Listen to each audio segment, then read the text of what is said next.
رمضان المبارک کے بعد اگر کسی دوسرے مہینے کو بابرکت قرار دیا گیا ہے تو وہ ہے ماہ شعبان۔ اس بابرکت مہینے کی نصف رات کو ایک عظیم مقام حاصل ہے، جس رات تقدیر کے بڑے بڑے فیصلے کیے جاتے ہیں اور تمام مخلوقات کے معاملات، عمر، موت و حیات اور رزق تجویز کی جاتی ہے۔ اللہ تعالیٰ کی دربار میں 4 ایسے فرشتے مقرر کیے گئے ہیں اور ان 4 فرشتوں کو ایک عظیم کام کے لیے مقرر کیا گیا ہے۔ سب سے پہلے فرشتے حضرت جبرائیل علیہ السلام، جن کا کام اللہ کی کتابیں اور ان کا پیغام نبیوں تک پہنچانا تھا۔ دوسرے نمبر فرشتے حضرت میکائیل علیہ السلام، جن کا کام بارش، موسم اور مخلوقات کے رزق کے لیے مقرر کیا گیا ہے۔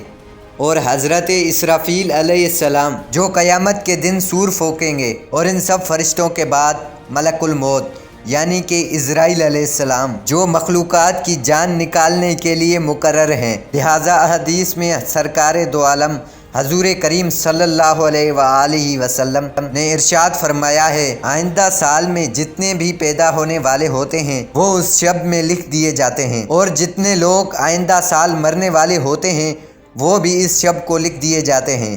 اور اس رات میں لوگوں کے ایک سال میں کیے گئے اعمال ناموں کو اس رات اٹھایا جاتا ہے، اور اس میں لوگوں کا مقررہ رزق بھی اتارا جاتا ہے۔ روایتوں میں آتا ہے کہ شعبان کی 15ویں رات کو اللہ ملک الموت کو ایک فہرست دیتا ہے اور یہ حکم فرماتا ہے کہ جن جن کے نام اس فہرست میں لکھے ہیں ان کی روحوں کو آئندہ سال مقررہ وقت پر نکالنا۔ تو اس شب میں لوگوں کے حالات یہ ہوتے ہیں، کوئی اپنے باغات میں درخت لگانے کی فکر میں ہوتا ہے، اور تو کوئی اپنی شادیوں میں مصروف ہوتا ہے، اور کوئی گھر بنگلہ بنانے میں مصروف ہوتا ہے، حالانکہ ان کے نام موت کی فہرست میں لکھے جا چکے ہوتے ہیں۔